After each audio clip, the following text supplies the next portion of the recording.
The snow wasn't just falling that night, it was erasing everything. The footprints, the tire tracks, and the life Carmen thought she knew. At 11:45 p.m. on Christmas Eve, the heavy iron gates of the Hawthorne estate slammed shut, locking Carmen and her 5-year-old daughter out in the freezing Connecticut dark. Her mother-in-law had laughed as she threw their bags onto the driveway. She thought she had won. She thought the Hawthorne legacy was finally purified. But Beatrice Hawthorne forgot one crucial detail about her late son's will. A clause that wouldn't activate until the sun rose on Christmas morning.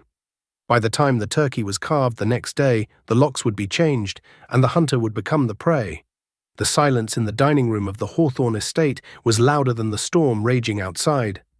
It was a cavernous room, lined with portraits of ancestors who all seemed to share the same nose. Aquiline, sharp, and currently sitting in the middle of Beatrice Hawthorne's face. Carmen sat at the far end of the mahogany table, her hands folded tightly in her lap. She was wearing a simple navy dress she'd bought at a department store 3 years ago. She had tried to dress it up with a pearl necklace, but against the backdrop of gold leaf crown molding and velvet drapes, she felt like a child playing dress-up. Beside her, 5-year-old Lily was pushing peas around her porcelain plate with a silver fork that weighed more than her hand. "Stop playing with your food, child," Beatrice snapped. She didn't look up from her soup, a lobster bisque that smelled rich and buttery. "It's bad manners, but I suppose genetics are hard to overcome." Carmen stiffened. "She's 5, Beatrice, and it's Christmas Eve." "It is December 24th, Beatrice corrected, dabbing her mouth with a linen napkin monogrammed with the letter H. "Christmas is a celebration for families. I am not entirely sure what this gathering is." The empty chair between them seemed to vibrate with tension. It had been William's chair, Carmen's husband, Beatrice's only son. He had been gone for exactly 22 days, lost to a sudden heart arrhythmia at 34. The grief was still a raw, gaping wound in Carmen's chest, but for Beatrice, grief seemed to have calcified into pure, diamond-hard hatred. "I know you're hurting," Carmen said softly, trying one last time to bridge the gap. "We all are. William loved this house. He loved Christmas. He wouldn't want us fighting." Beatrice finally looked up. Her eyes were a pale, icy blue, framed by expertly applied makeup that hid her age but highlighted her severity. She placed her spoon down with a deliberate clink. "William," Beatrice said, her voice dropping an octave, "was a soft-hearted fool. He picked up strays. He had a savior complex. That is how you ended up here, Carmen. You were a waitress at a diner in New Haven. He thought he could rescue you. He thought he could polish a stone into a gem." She took a sip of her wine, a 1996 Chateau Margaux. "He failed." "I was his wife," Carmen said, her voice trembling, "and I am the mother of his child." "Are you?" Beatrice signaled to the butler, a grim-faced man named Adrian Higgins, who had served the Hawthorns for 30 years. "Higgins, the papers, please." Carmen watched in confusion as Higgins stepped out of the shadows. He didn't look at Carmen. He placed a thick, leather-bound folder next to Beatrice's wine glass. "What is this?" Carmen asked. "William's estate was complex," Beatrice said, opening the folder. "Asset protection is a Hawthorne tradition. You assumed naturally that as the grieving widow you would inherit the estate, the portfolio, the trust." "I haven't asked for a penny," Carmen said, feeling sick. "I just want to raise Lily in the home her father built. He didn't build it. My grandfather did," Beatrice hissed, "and you will not raise her here. You see, William signed an amendment to his prenuptial agreement 6 months ago. In the event of his death, if the marriage was less than 5 years old, the entirety of the estate reverts to the Hawthorne family trust, of which I am the sole trustee." Carmen's blood ran cold. He wouldn't do that. "We were happy. We were planning a trip to Italy for the spring." "He was managing his guilt," Beatrice lied smoothly. She slid a document across the long table. It was thick, creamy paper. "This is an eviction notice, Carmen. Effective immediately." Carmen stared at the paper. The words swam before her eyes. "Vacate. Immediate possession. Trespassing." "It's Christmas Eve," Carmen whispered. "You can't be serious. It's snowing. The roads are iced over." "Then you'd better get moving before the storm gets worse," Beatrice said, returning to her bisque. Higgins has already packed your things. The bags are by the front door. You can take the Jeep, but I expect it returned by noon on the 26th, or I will report it stolen. Grandma? Lily's small voice pierced the air. Are we leaving? Beatrice looked at her granddaughter with a chilling detachment. Your mother is taking you on a trip, Lily. Goodbye. Carmen stood up, her chair scraping violently against the floor. You are a monster, she spat. He loved you, and you are desecrating his memory. I am protecting his legacy from a gold digger, Beatrice countered calmly. Get out of my house. The walk to the front door felt like a funeral march. Higgins stood there, holding the door open, letting the freezing wind blast into the warm hallway. 4 suitcases sat on the marble floor. Mr. Higgins, Carmen pleaded, looking at the man who had once sneaked Lily extra cookies. Please, you know this is wrong. Higgins looked down, his face pained. I have my orders, Mrs. Hawthorne. The car is idling. Carmen grabbed Lily's hand, zipped up the child's coat, and grabbed the handles of the suitcases. As they stepped out onto the portico, the wind hit them like a physical blow. The snow was blinding. Behind them, the heavy oak doors began to close. Through the narrowing gap, Carmen saw Beatrice standing in the hallway, glass of wine in hand, watching. Clang. The lock clicked. Carmen dragged the bags to the old Jeep Wrangler parked in the drive, the spare car. She buckled a crying Lily into the back seat. Her hands were shaking so badly she could barely get the key into the ignition. Mommy, where are we going? Lily sobbed. I left Mr. Bear inside. I'll buy you a new bear, baby, Carmen choked out, tears finally spilling over, hot against her frozen cheeks. We're going on an adventure. She put the car in gear and drove down the long, winding driveway, the massive iron gates looming ahead. They opened automatically, and as she passed through, they swung shut behind her with a finality that felt like a death sentence. She had $80 in her checking account. Her credit cards, attached to William's account, had likely already been cancelled. They were alone. Carmen drove for 40 minutes, the windshield wipers fighting a losing battle against the blizzard. The opulent estates of Greenwich faded away, replaced by strip malls and gas stations buried under drifts of white. She pulled into the Starlight Motor Inn, a dilapidated motel off I-95 with a flickering neon sign that buzzed like an angry hornet. It was the only place she could afford. The lobby smelled of stale cigarette smoke and pine sol. The night clerk, a guy named Lenny with a Merry Christmas hat slouched over his eyes, looked up from a small TV. $70 a night, he grunted. Cash or credit? Debit, Carmen said, praying the card wouldn't decline. It went through. She had $10 left. The room was freezing. The heater rattled and coughed out air that smelled like burnt dust. There were 2 twin beds with thin, scratchy blankets. Carmen pushed them together to preserve warmth. She didn't sleep. She lay there, fully clothed, holding Lily, who had finally cried herself into an exhausted slumber. Carmen stared at the water stain on the ceiling, her mind racing. How could William have signed that amendment? It didn't make sense. William, who surprised her with flowers on Tuesdays just because. William, who spent hours building Lego castles with Lily. He had been stressed lately, yes. Meetings with his personal lawyer, Robert Halloway, late-night calls he took in the study, but he said it was just business restructuring. Had he been planning to leave her? Had Beatrice been right? The doubt was colder than the room. Morning came not with sunlight, but with a grey, diffused glow through the thin curtains. It was Christmas morning. Mommy, Lily whispered, did Santa find us? Carmen's heart broke into 1,000 pieces. She hadn't brought the presents.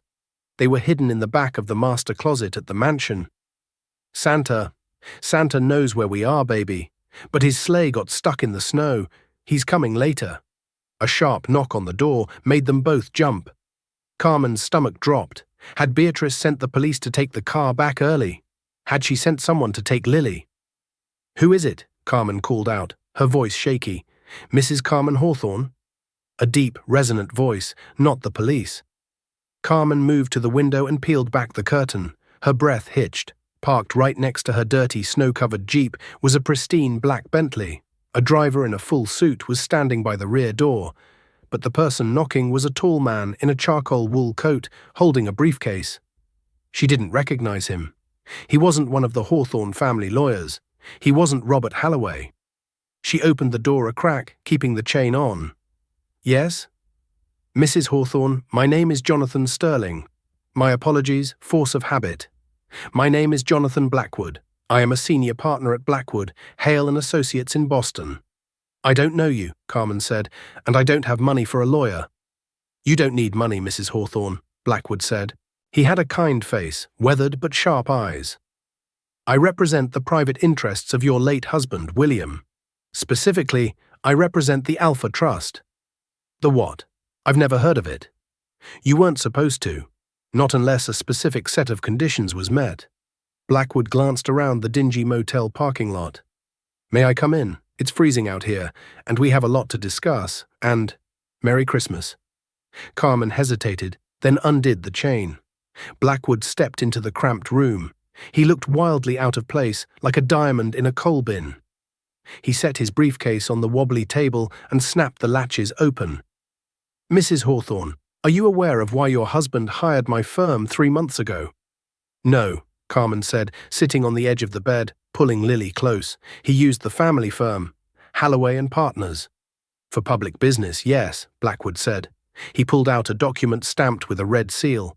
But William suspected that his mother, Beatrice, was maneuvering to cut you out of the will. He discovered she had forged his signature on several documents. Carmen gasped. Forged? Indeed, including the prenuptial amendment she likely waved in your face last night. Blackwood looked at her over his spectacles. I take it she evicted you. Last night, Christmas Eve. Blackwood's jaw tightened. William predicted as much. He knew her cruelty had no bottom. That is why he created the Alpha Trust. It is a dead man's switch. I don't understand, Carmen said. The trust holds the deed to the Hawthorne estate, Blackwood explained. William bought the mortgage out from under the family holding company 2 years ago using shell companies. Beatrice didn't know. She lives there, but William owned it. Blackwood handed Carmen the document. The terms of the trust are explicit, Blackwood continued, a small, grim smile touching his lips.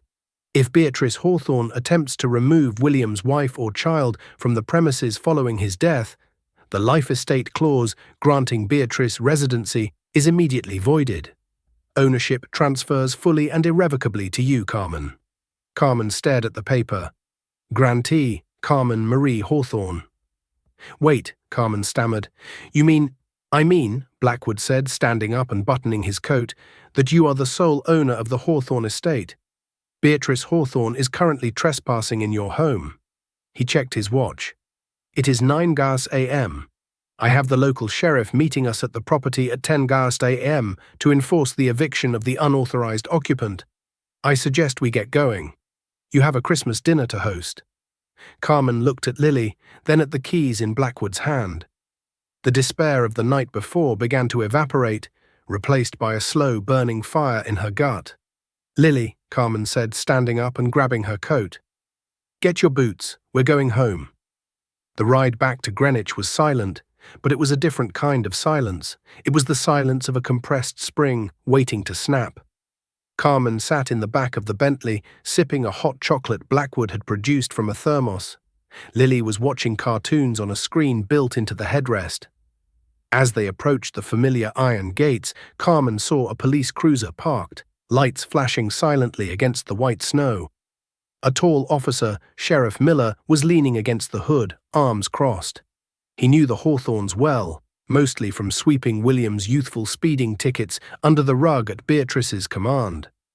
The Bentley slowed to a halt. Blackwood rolled down the window. Sheriff, Blackwood nodded. Jonathan Blackwood. We spoke on the phone. Mr. Blackwood, Miller said, tipping his hat. He looked into the back seat and saw Carmen. His eyes widened slightly. Mrs. Hawthorne, Merry Christmas. I got the paperwork faxed over this morning. It looks airtight. I gotta say, I've never seen a title transfer trigger like this. William was a meticulous man, Blackwood said. Shall we? The gates opened. The convoy moved up the driveway, the sheriff first, then the Bentley. When they pulled up to the portico, the front door was already open. Beatrice was standing there, wrapped in a cashmere shawl, looking annoyed. She clearly thought the police were there for her benefit. Perhaps she thought Carmen had come back to make a scene, and the sheriff was there to arrest her. Carmen stepped out of the Bentley. The air was crisp and clean. She didn't feel cold anymore. Beatrice marched down the steps. "Sheriff Miller, thank goodness. This woman," she pointed a manicured finger at Carmen, "is trespassing. I want her removed from the premises immediately. And who is this?" She gestured to Blackwood. "Beatrice," Carmen said. Her voice was steady, strong. "Stop." "Excuse me." Beatrice laughed, a harsh, barking sound. "You have no authority here. You are a waitress." "Mrs. Hawthorne," Sheriff Miller stepped forward, his hand resting on his belt. "Actually, she's the homeowner." Beatrice froze. "What are you talking about? I am the trustee of the Hawthorne estate." "Not anymore," Blackwood interjected, stepping forward. He handed Beatrice a copy of the Alpha Trust documents. "Your residency was conditional upon your good faith treatment of the beneficiaries, specifically Carmen and Lily. By evicting them on Christmas Eve, you violated Clause 4, Section B. Your right to reside here terminated at 11:45 p.m. last night." Beatrice snatched the papers, her eyes scanning them frantically. Her face went pale, then red. This is a forgery. William would never." "It is notarized, filed, and registered," Blackwood said calmly. "You have 1 hour to vacate the premises." "1 hour?" Beatrice shrieked. "I have lived here for 40 years. This is my house, my furniture, my life." "Actually," Carmen said, stepping up the stairs until she was looking down at Beatrice, "the furniture is listed in the inventory of the trust. It stays. You can take your clothes, your jewelry, and your car. But the art, the silver, and the Christmas tree, that belongs to Lily." "You little witch," Beatrice snarled, lunging forward. Sheriff Miller stepped in between them instantly. "Ma'am, take a step back. Don't make me arrest you on Christmas morning." Beatrice looked at the sheriff, then at Blackwood, and finally at Carmen. She saw no mercy in Carmen's eyes, only a mirror reflecting her own coldness back at her. "I will sue you," Beatrice hissed. "I will bury you in court. You will be penniless within the year." "Mr. Blackwood handles my legal affairs now," Carmen said, brushing past her, "and he tells me the trust is well funded. Now, if you'll excuse me, my daughter needs to open her presents. You're blocking the door." Carmen took Lily's hand and walked up the steps. She didn't look back. She heard Beatrice screaming at Higgins to get her trunks, her voice cracking with hysteria. Inside, the house was warm. The smell of pine and cinnamon lingered. "Mommy," Lily whispered, looking around the grand foyer with wide eyes, "is the bad grandma gone?" "Yes, baby," Carmen said, unzipping Lily's coat. "She's gone." But as Carmen looked at the towering Christmas tree in the great hall, she knew it wasn't over. Beatrice was not a woman who accepted defeat. She was a woman who plotted revenge. And Carmen had just started a war. January in Connecticut was a grey, bruising affair. The snow that had looked so magical on Christmas morning had turned into dirty slush, piled high on the sides of the roads like frozen ash. 2 weeks had passed since Carmen reclaimed the Hawthorne estate. 2 weeks of uneasy silence. Carmen sat in William's study, now her study, staring at a pile of financial reports that Jonathan Blackwood had left for her. The numbers were staggering. The Hawthorne fortune wasn't just a house, it was a sprawling empire of real estate holdings, tech stocks, and offshore accounts. But controlling it felt like holding a live wire. She took a sip of black coffee, her eyes scanning a report on a shell company called Janus Holdings. It seemed to be bleeding money, transferring nearly $50,000 a month to a private account in the Cayman Islands. "Higgins," Carmen called out. The butler appeared silently in the doorway. He looked tired. Since Beatrice's departure, the staff had been on edge, waiting for the other shoe to drop. Beatrice Hawthorne didn't just leave, she retreated to regroup. "Yes, madam." "Do you know anything about a Janus Holdings? Or why William would be sending money there?" Higgins hesitated. A flicker of something, fear, crossed his face. "Master William was a private man, madam. He had many charities." $50,000 a month isn't charity, Higgins. It's blackmail. Or hush money. Before Higgins could answer, the heavy oak doors of the front entrance slammed open. Carmen jumped, spilling coffee on the desk.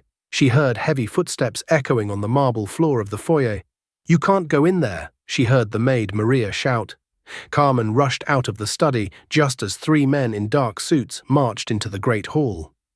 Leading them was a man who looked like he had been carved out of granite and dressed in a $3,000 suit. He had silver hair, a predatory smile, and eyes that looked dead. "Who are you?" Carmen demanded, stepping between them and the stairs where Lily was playing. "Get out of my house." The silver-haired man stopped and smirked. He reached into his jacket and pulled out a folded document. "Mrs. Hawthorne, I'm Victor Hale," he said. His voice was smooth, like oil on water. "I represent your mother-in-law, Beatrice Hawthorne, and this is a court order." Carmen felt a pit open in her stomach. Victor Hale. William had mentioned him once. He called him the Butcher of Bridgeport. A lawyer who didn't win cases. He destroyed the opposition until they begged to settle. "I have a lawyer," Carmen said, her voice trembling slightly. "Talk to Mr. Blackwood." "Oh, we've sent a copy to Jonathan," Hale said, stepping closer, "but this required personal delivery. You see, Judge Patterson, an old friend of the family, signed an emergency injunction this morning."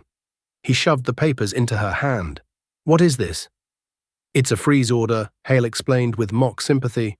"Effective immediately, all assets within the Alpha Trust are frozen pending an investigation into the mental competency of the grantor, William Hawthorne, at the time of signing." "Competency?" Carmen scoffed. "William was brilliant. He ran this company until the day he died. We have sworn affidavits from 2 psychiatrists claiming William was suffering from paranoid delusions and was heavily medicated." Hale lied effortlessly. "We are arguing that you, the waitress with the debt problems, manipulated a sick man into signing a punitive trust." "That's a lie," Carmen shouted. "It's a lawsuit," Hale corrected. "And until it's settled, which could take years, the bank accounts are locked. You can live here, Mrs. Hawthorne, but you can't spend a dime of the Hawthorne money.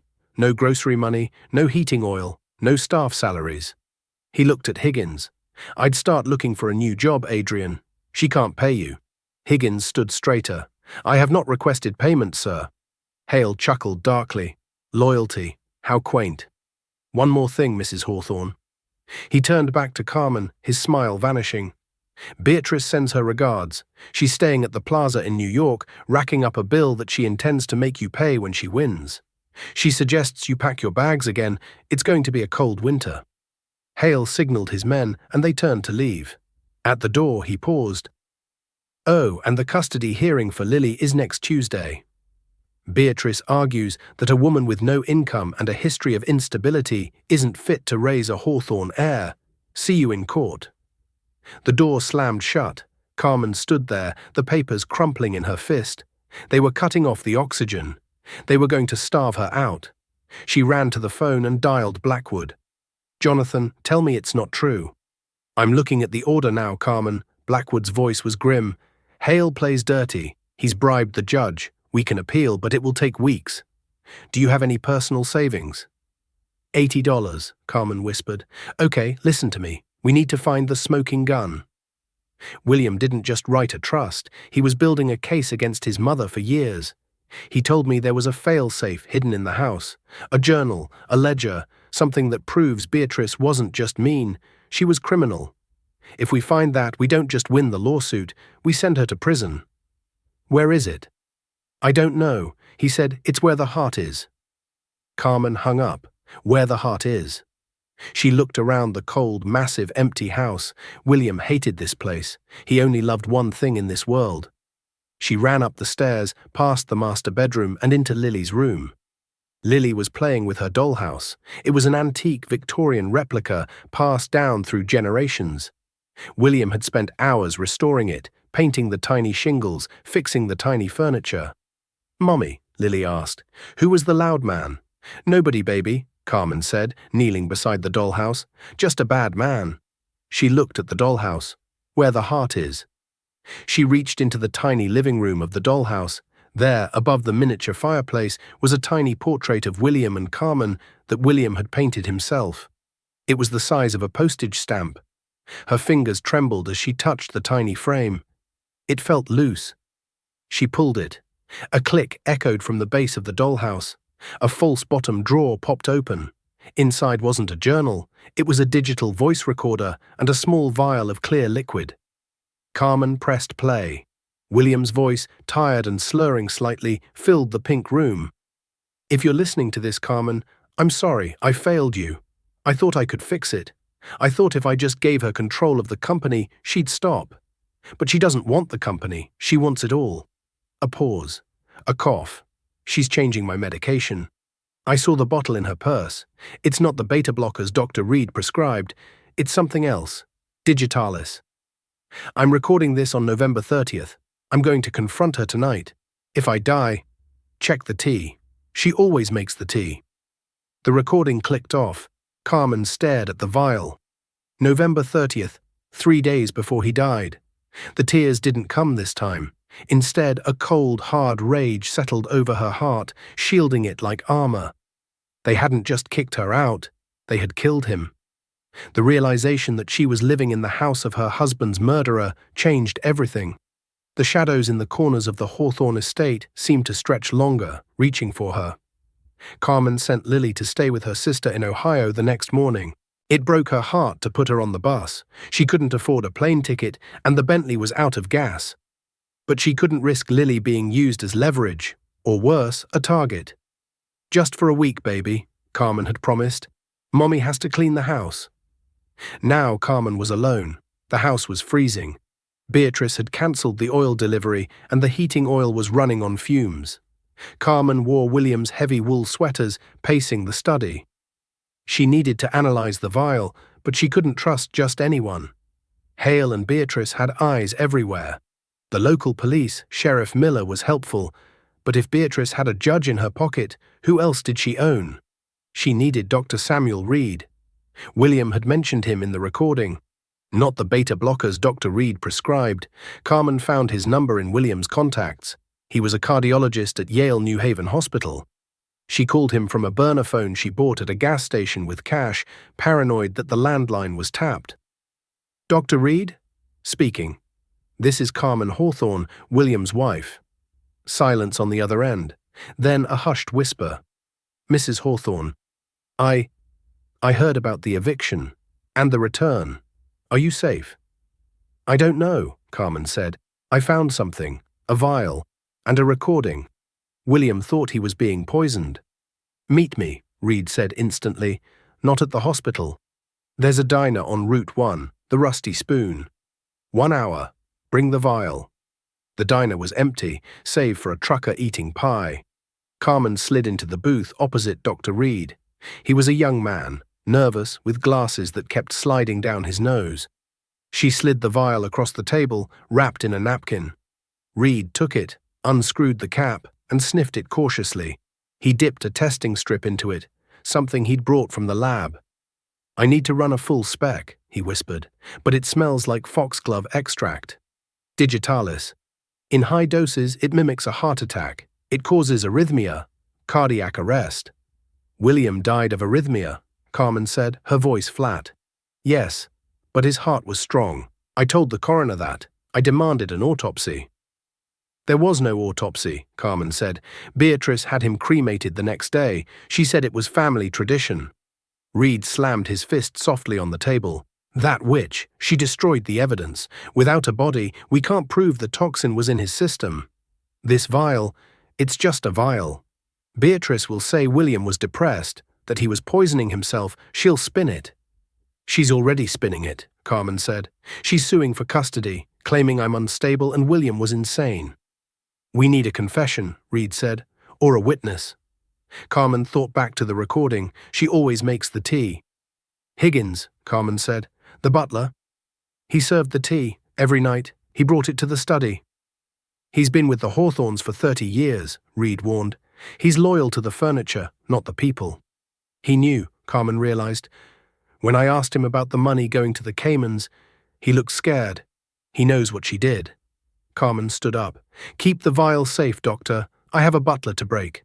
Driving back to the estate, the plan formed in Carmen's mind. It was dangerous. It relied on the conscience of a man who had spent a lifetime looking the other way. When she entered the house, it was dark. She found Higgins in the kitchen, polishing silver by the light of a single candle to save electricity. "Higgins," Carmen said. He jumped. "Madam, you startled me." "Sit down, Adrian." He sat. He looked older in the candlelight.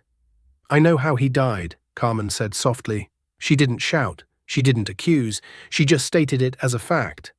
"I know about the digitalis. I found the recording." Higgins went pale. The silver spoon in his hand clattered to the table. "I don't know what you mean." "William knew," Carmen continued. "He knew his mother was slipping it into his tea, the tea you brought him." "I merely served what Mrs. Beatrice prepared," Higgins blurted out, panic rising in his voice. I would never hurt Master William. I taught him to ride a bike. I bandaged his knees." "Then help me avenge him." Carmen slammed her hand on the table. "She used you, Adrian. She made you the delivery mechanism for the weapon that killed the boy you raised. Do you think she cares about you? She'll throw you under the bus the second the police start asking questions. She'll say you poisoned him." Higgins trembled. Tears welled in his eyes. She has a hold over me, my pension, my sister's medical bills, the Janus account." "The Cayman account," Carmen nodded. "That's your hush money, isn't it?"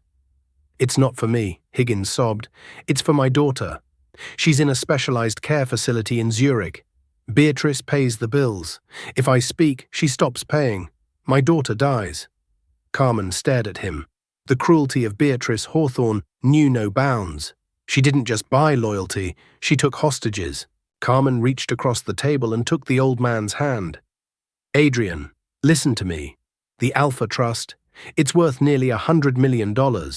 When I win this, and I will win this, I will pay for your daughter's care for the rest of her life.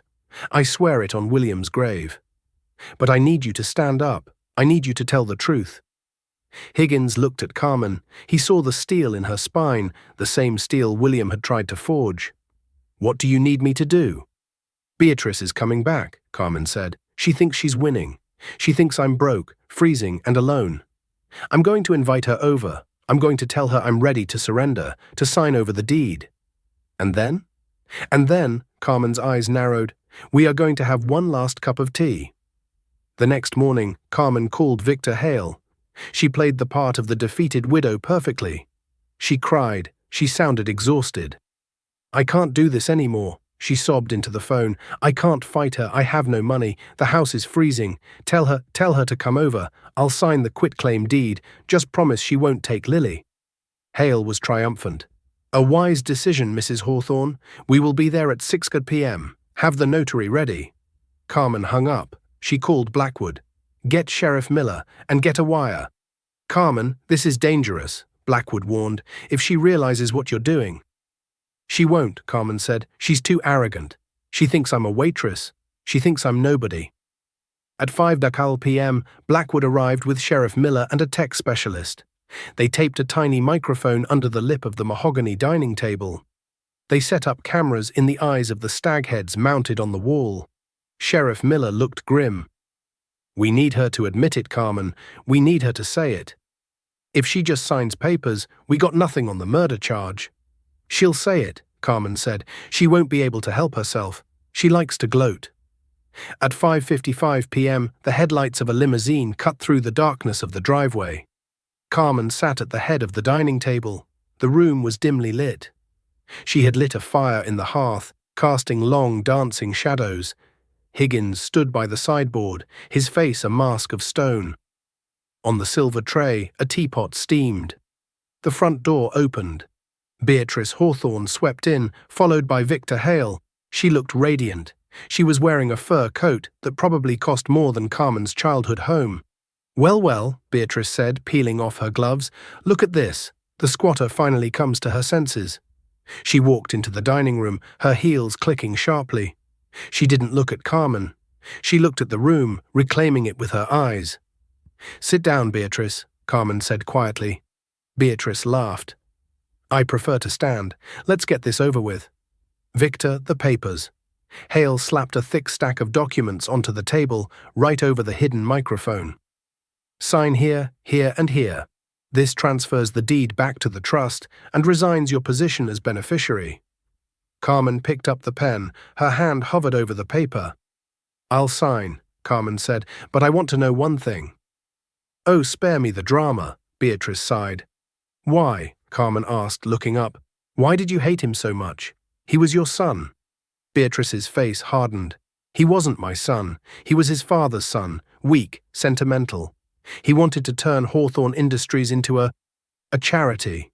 He wanted to give away our legacy. I built this family back up from ruin after my husband drank it away. I wasn't going to let William give it to the poor. So you killed him? Carmen asked. The room went dead silent. Victor Hale stiffened. Careful, Mrs. Hawthorne, that's slander. Beatrice waved a hand dismissively. Let her talk, Victor. She's nobody. Who is she going to tell? Beatrice leaned over the table, her face inches from Carmen's. I didn't kill him, Carmen. I saved the family. I did what was necessary. If a branch is rotten, you prune it. William was sick. He was confused. I just helped him sleep. With Digitalis? Carmen pressed. Beatrice's eyes widened slightly. You're smarter than you look. But it doesn't matter. There's no body, no proof. Just the rantings of a desperate, broke widow. And Higgins? Carmen gestured to the butler. Does he know? Beatrice glanced at Higgins with contempt. Adrian knows his place. He knows what happens if he speaks. Actually, Higgins spoke up, his voice trembling but loud. I do know my place, madam. He stepped forward, picking up the teapot. My place is with the Hawthorne family, the true Hawthorne family. Beatrice sneered. What are you babbling about? Pour the tea. No, Higgins said. He set the pot down. I'm done pouring your poison. Beatrice's eyes darted around the room. She sensed the trap snapping shut. Victor, get the pen, she commanded. Make her sign. I don't think she's going to sign, Beatrice. A voice boomed from the hallway. Sheriff Miller stepped into the light, followed by 2 deputies. Jonathan Blackwood stood behind them. Beatrice Hawthorne, the sheriff said, you are under arrest for the murder of William Hawthorne and for conspiracy to commit fraud. Beatrice froze. She looked at Victor Hale, but the lawyer was already backing away, raising his hands. I didn't know, Hale stammered. I'm just the attorney. I didn't know about the murder. You're an accessory, Victor, Blackwood said. We have the Janus financial records. We know you set up the payments to keep Higgins quiet. Beatrice looked at Carmen. For the first time, there was no arrogance, only fear. You, she whispered, you ungrateful little… I'm the lady of the house, Carmen said, standing up. And you are trespassing. Get her out of here. As the deputies handcuffed Beatrice, she started screaming, a primal, ugly sound that echoed off the vaulted ceilings. They dragged her out into the snow, her fur coat trailing in the slush. Carmen watched from the window. The flashing red and blue lights illuminated the driveway. It was over. Or so she thought. Because as the sheriff's car pulled away, Carmen's phone buzzed. It was a text from an unknown number. You think cutting off the head kills the snake? Beatrice was just the face. We are the body, and we want our money back. Carmen stared at the screen. Beatrice hadn't been working alone. There was someone else, someone above her. The war wasn't over. It had just escalated. The arrest of Beatrice Hawthorne should have been the end. The flashing lights of the sheriff's cruiser fading into the snowy night should have signaled peace. But as Carmen stared at the glowing screen of her phone, reading the threat from the unknown number, she realized that Beatrice was merely the gatekeeper. The true monsters were still inside the castle. We want our money back. Carmen showed the text to Jonathan Blackwood. The lawyer, usually unflappable, went pale. He adjusted his glasses, the reflection of the fire dancing in the lenses. Janus Holdings, Blackwood murmured. It wasn't just Beatrice's piggy bank. It was a laundering operation. Beatrice was likely skimming off the top, but she was washing money for someone else. Someone powerful. Who? Carmen asked, her grip tightening on her phone. The board, Blackwood said grimly, specifically Grant Rutherford. He's the chairman of Hawthorne Enterprises. He's been trying to push a merger with a Hong Kong firm for months. William was blocking it. So they killed William to get the merger. They killed William because he found the ledger, Blackwood corrected, the Janus key. It's a digital file that traces every dirty dollar back to its source. Without it, the Janus account is just numbers. With it, it's a list of indictments. They think you have it. I don't have it, Carmen cried.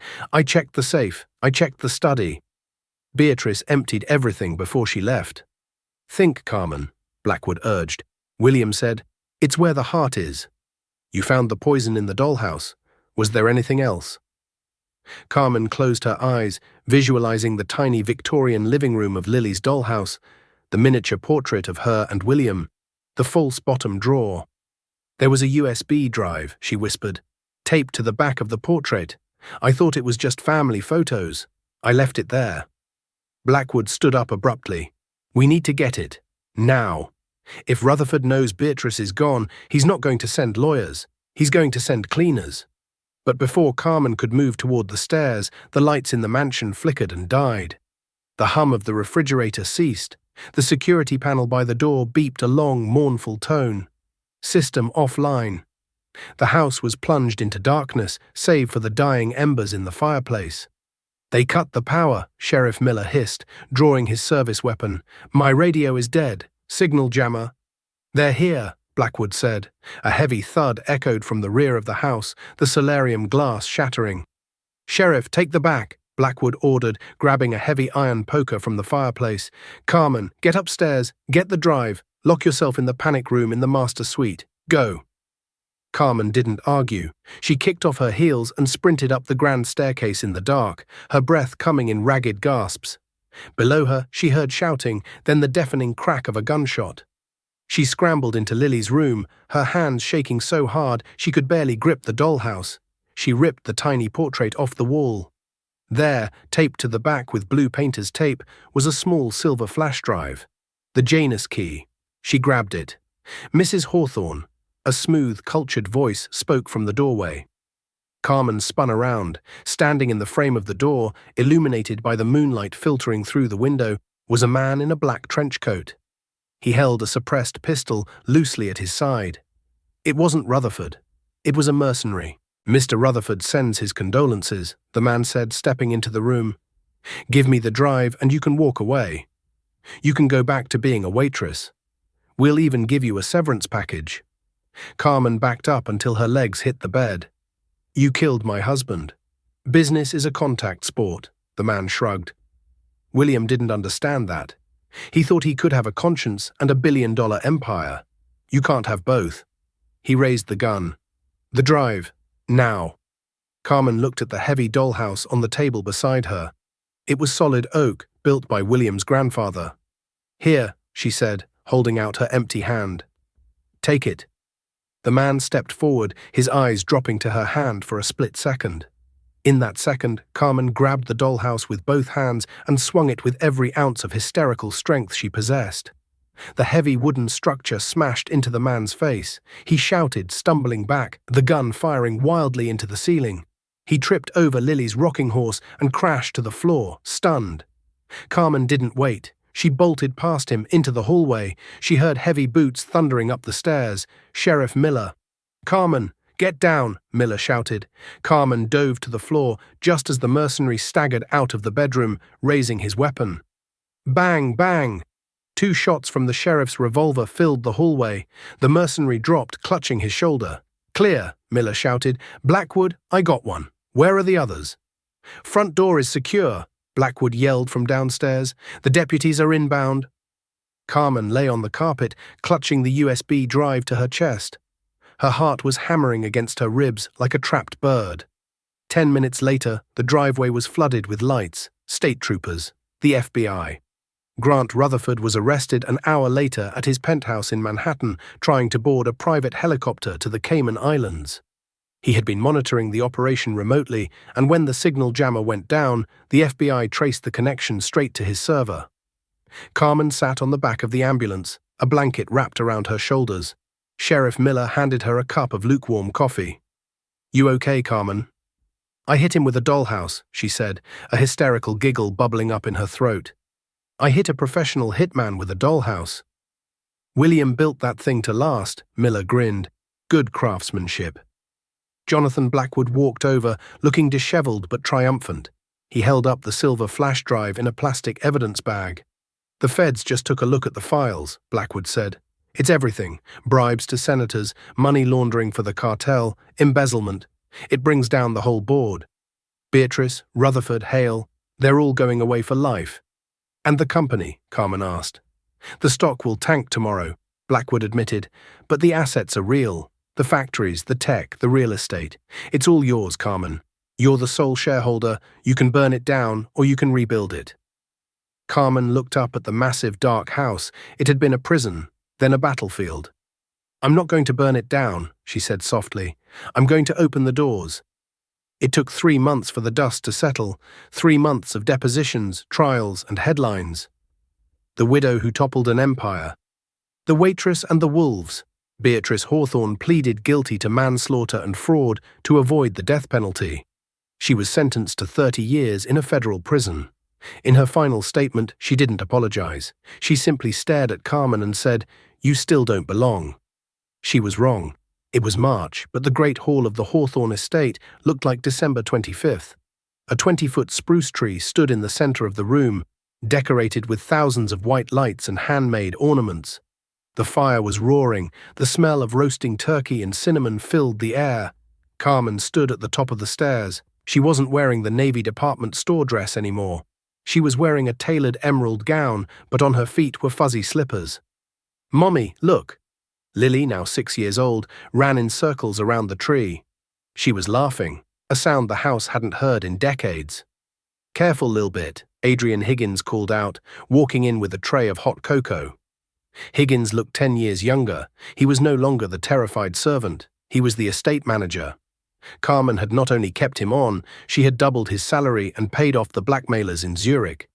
His daughter was now in a top-tier facility, and for the first time in his life, Higgins smiled with his eyes. "Is everyone here?" Carmen asked, descending the stairs. "The guests are arriving, madam," Higgins said. The front doors opened, but it wasn't socialites or business tycoons walking in. It was the staff from the diner in New Haven where Carmen used to work. It was Sheriff Miller and his family. It was Dr. Reed. It was Jonathan Blackwood, who had brought his guitar. And behind them, a dozen families from the local shelter.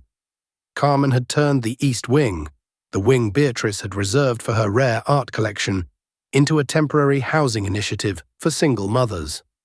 The Hawthorne Foundation was no longer a tax haven. It was a lifeline. Carmen, Maggie, her old shift manager from the diner, hugged her tight. "Look at this place. It's like a museum, but warm."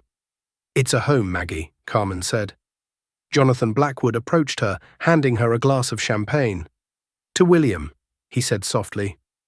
Carmen touched the locket around her neck. Inside was the tiny picture of William that she had salvaged from the dollhouse. "He would have loved this," Carmen said. "He always wanted a full house. He hated the silence." "You did good, kid," Blackwood said. "The stock is stabilizing. The new board of directors, the ones you appointed, are actually ethical. You saved the legacy." "I didn't do it for the legacy," Carmen said, watching Lily show a little boy from the shelter how to open a cracker. "I did it so she wouldn't have to grow up afraid. Beatrice taught her that power means hurting people. I'm teaching her that power means helping them." Dinner was chaotic, loud, and perfect. There were not enough chairs, so people sat on the priceless antique rugs. The crystal glasses were filled with soda and apple juice. As the evening wound down, Carmen stepped out onto the portico. The snow had melted, and the first buds of spring were pushing through the soil in the garden. The gate was open. It would always be open now. She thought about that night, Christmas Eve, standing in the blizzard with nothing but a suitcase and a broken heart. She thought about the fear, the cold, the feeling of being small. She took a deep breath of the cool night air. She wasn't small anymore. She was Carmen Hawthorne. She was the mother who fought the wolves and won. She was the queen of the castle, not because she married a prince, but because she slew the dragon. She turned back to the warmth of the house, to the sound of music and laughter. "Mommy," Lily called out, "come open presents." "I'm coming, baby," Carmen said. She closed the door, shutting out the cold, and stepped into the light.